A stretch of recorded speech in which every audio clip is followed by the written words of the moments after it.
नमस्कार दोस्तों, राधे राधे।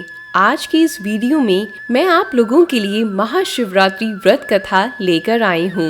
महाशिवरात्रि के विषय में बहुत सारे लोगों की अपनी भावनाएं हैं। कुछ विद्वानों का मत है कि आज के ही दिन शिव जी और माता पार्वती विवाह सूत्र में बंधे थे, जबकि अन्य कुछ विद्वान ऐसा मानते हैं कि आज के दिन शिव जी ने कालकूट नाम का विष पिया था, जो सागर मंथन के समय समुद्र से निकला था। ज्ञात है कि ये समुद्र मंथन देवताओं और असुरों ने अमृत प्राप्ति के लिए किया था। एक शिकारी की कथा भी इस त्योहार के साथ जुड़ी हुई है कि कैसे उसके अनजाने में की गई पूजा से प्रसन्न होकर भगवान शिव ने उस पर अपनी असीम कृपा की थी। ये कथा पौराणिक प्राचीन काल में किसी जंगल में एक गुरुद्रह नाम का एक शिकारी रहता था, जो जंगली जानवरों का शिकार करता था तथा अपने परिवार का भरण पोषण किया करता था। एक बार शिवरात्रि के दिन जब वह शिकार के लिए निकला, पर संयोगवश पूरे दिन खोजने के बाद भी उसे कोई शिकार नहीं मिला। उसके बच्चों, पत्नी एवं माता पिता को भूखा रहना पड़ेगा। इस बात से वह चिंतित हो गया। सूर्यास्त होने पर वह एक जलाशय के समीप गया और वहां एक घाट के किनारे एक पेड़ पर थोड़ा सा जल पीने के लिए लेकर चढ़ गया, क्योंकि उसे पूरी उम्मीद थी कि कोई न कोई जानवर अपनी प्यास बुझाने के लिए यहाँ जरूर आएगा। वह पेड़ बेलपत्र का था। उसी पेड़ के नीचे शिवलिंग भी था, जो सूखे बेलपत्रों से ढके होने के कारण दिखाई नहीं दे रहा था। रात का पहला पहर बीतने से पहले एक हिरनी वहां पर पानी पीने के लिए आई। उसे देखते ही शिकारी ने अपने धनुष पर बाण साधा। ऐसा करने में उसके हाथ के धक्के से कुछ पत्ते एवं जल की कुछ बूंदें नीचे बने शिवलिंग पर गिरी और अनजाने में ही शिकारी के पहले प्रहर की पूजा हो गई।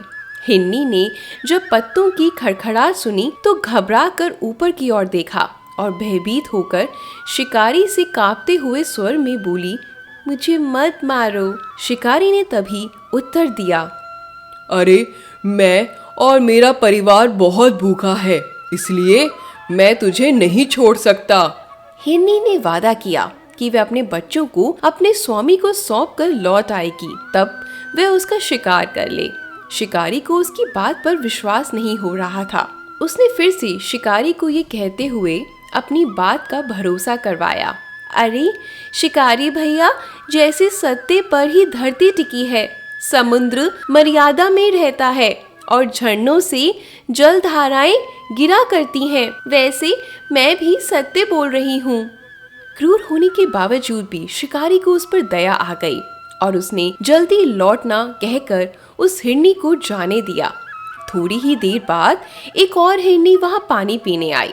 शिकारी सावधान हो गया, तीर साधने लगा और ऐसे करते उसके हाथ के धक्के से फिर पहले की तरह थोड़ा सा जल और कुछ बेलपत्र नीचे शिवलिंग पर जा गिरे और अनजाने में ही शिकारी के दूसरे पहर की पूजा भी हो गई। इस हिरनी ने भी भयभीत होकर शिकारी से जीवन दान की याचना की, लेकिन उसकी अस्वीकार कर देने पर हिरनी ने उसे लौट कर आने का वचन ये कहकर दिया, अरे शिकारी भाई, जो वचन देकर पलट जाता है उसका अपने जीवन में संचित पुण्य नष्ट हो जाता है, और मैं भला ऐसा क्यों करूंगी।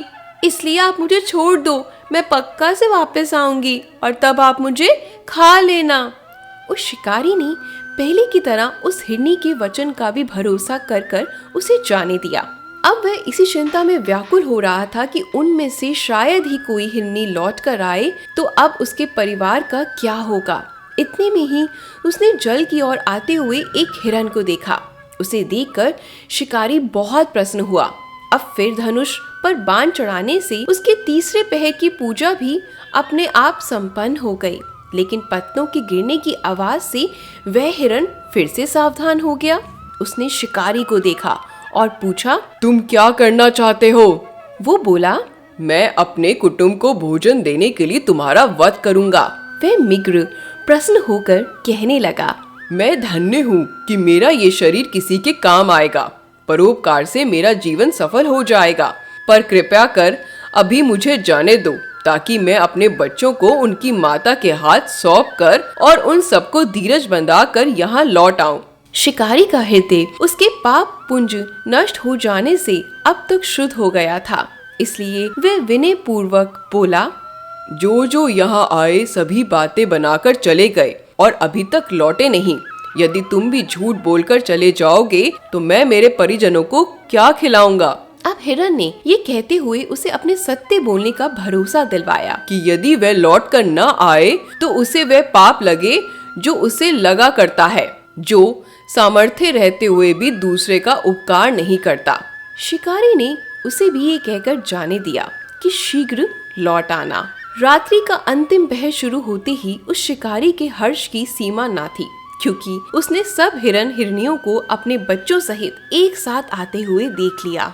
उन्हें देखते ही उसने अपने धनुष पर बाण रखा और पहले की तरह ही उसके चौथे पहर की भी शिव पूजा संपन्न हो गई। अब उस शिकारी के शिव कृपा से सभी पाप भस्म हो गए, इसलिए वह सोचने लगा, ओह, ये पशु धन्य है जो ज्ञानहीन होकर भी अपने शरीर से परोपकार करना चाहते हैं, लेकिन धिक्कार है मेरे जीवन पर जो मैं अनेक प्रकार के कृतज्ञों से अपने परिवार का पालन करता रहा।